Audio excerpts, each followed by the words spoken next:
Hi hello friends, ఈరోజు నేను మీకు ఈజీగా లంచ్ బాక్స్ రెసిపీ ఎలా తయారు చేసుకోవాలో చూపిస్తాను. దానికోసం ఫస్ట్ మనం ఇక్కడ స్టవ్ మీద ప్యాన్ పెట్టుకొని అందులో కొద్దిగా ఆయిల్ వేసుకొని కట్ చేసుకున్న మష్రూమ్స్ కూడా వేసి దీంట్లో కొద్దిగా ఉప్పు, మిరియాల పొడి వేసుకోండి. మిరియాల పొడి కొద్దిగా ఎక్కువగా వేసుకోండి, కారం కొంచెం తగ్గించి వేసుకోండి. ఎందుకంటే పిల్లలకు కానీ పెద్దలకు కానీ మిరియాల పొడిలో ఎక్కువగా కాల్షియం ఉంటుంది కాబట్టి ఎక్కువగా మిరియాల పొడి తీసుకుంటే మనకి చాలా మంచిది. కాబట్టి ఇలా మంచిగా ఫ్రై అయిన తర్వాత మనం నార్మల్గా ఆమ్లెట్ అయితే ఎలా అయితే కలుపుకుంటామో అలాగే కలుపుకోండి. ఉప్పు, కారం, కొద్దిగా అల్లం వెల్లిపాయ పేస్ట్ వేయండి, చాలా బాగుంటుంది.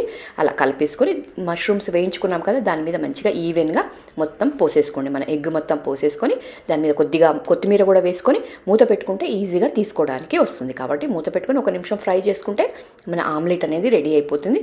దీన్ని మీరు పిల్లలకి చపాతీలోకి రోల్ అన్నా చేయండి, లేకపోతే డైరెక్ట్ ఇలా తిన్నా మనకు చాలా స్టఫ్ ఉంటుంది కాబట్టి ఇలా అయినా ఇవ్వండి. మరిన్ని రెసిపీస్ కోసం మీరు నా ఛానల్ని సబ్స్క్రైబ్ చేసుకోండి.